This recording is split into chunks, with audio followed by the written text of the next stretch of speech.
ஏனெனில் இது சீரற்ற தேதிகளின் தொடராக மாறுவதற்கு பதிலாக அது எங்கள் கடந்த காலத்தை ஆராய்வதற்காக இருக்கும். எனவே நான் ஒரு சில காலத்திற்கு முன்பு மின்ட் கட்டுரையில் கூறிய ஒரு கருத்து இது என்று நினைக்கிறேன். அங்கு நான் அடிப்படையாக கூறினேன், நீங்கள் அறிந்ததைப் போல நாம் அறிந்தவற்றை மிகச்சிறந்த முறையில் வைக்கலாம். மேலும் வெவ்வேறு கருத்துக்கள் இருக்கட்டும், வலதுசாரி பார்வையும் இருக்கட்டும், மற்றும் நீங்கள் மக்களுக்கு சொல்வீர்கள், ஆம் இது அவரது கருத்து, அது அவரது கருத்து. எனவே உண்மையில் நடப்பது என்னவென்றால் உண்மைகள் வெளிப்படுத்தப்படவில்லை. எனவே இன்று நான் பாபர் தனது பாபர் நாமாவில் இதை சொன்னார் என்று சொன்னால் அது ஒரு உண்மையாக வெளிப்படுத்தப்படவில்லை.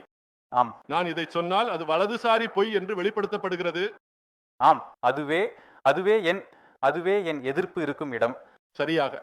ஆம், மன்னிக்கவும். ஆம், நீங்கள் எழுந்து நின்று அட பாருங்க, இந்தியா ஒரு ஆம் முக்கியமாக நம்ம கீழே செல்லும் போது, குறிப்பாக நம்ம கீழ்த்தட்டு வரலாற்றுக்கு வரும்போது, ஆம் இந்த வரலாறு ஒருபோதும் படிக்கப்படவில்லை. ஆம் இது இதுவரை புராணம் உருவாக்கல் அல்லது ஏதோ ஒன்றாகவே இருந்தது. கடந்த 10 வருடங்களாக பலர் இடதுசாரிகளிடமிருந்து வரலாற்றை படிப்பதை காண்கிறோம். ஆனால் அவர்கள் இது சமஸ்கிருதமயமாக்கலுக்கான முயற்சி என்று கூறுகிறார்கள்.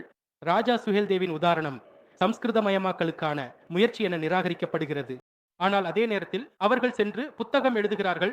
Warrior saint Shahid Amin warrior saint என்ற புத்தகத்தை சையத் சலாஹுத்தீனின் மீது எழுதினார். அப்படியானால் இந்தியாவில் வாய்மொழி வரலாற்றை எப்படி படிக்கலாம் என்று நீங்கள் நினைக்கிறீர்கள்? எனவே நான் நினைக்கிறேன், வாய்மொழி வரலாறுகள் மிகவும் முக்கியமானவை.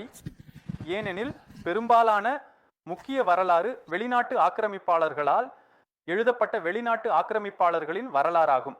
எனவே எவ்வளவு அளவுக்கு எங்கள் சொந்த வரலாறு உள்ளது என்றால் அது உண்மையில் இந்த வாய்மொழி வரலாறுகளில்தான் உள்ளது.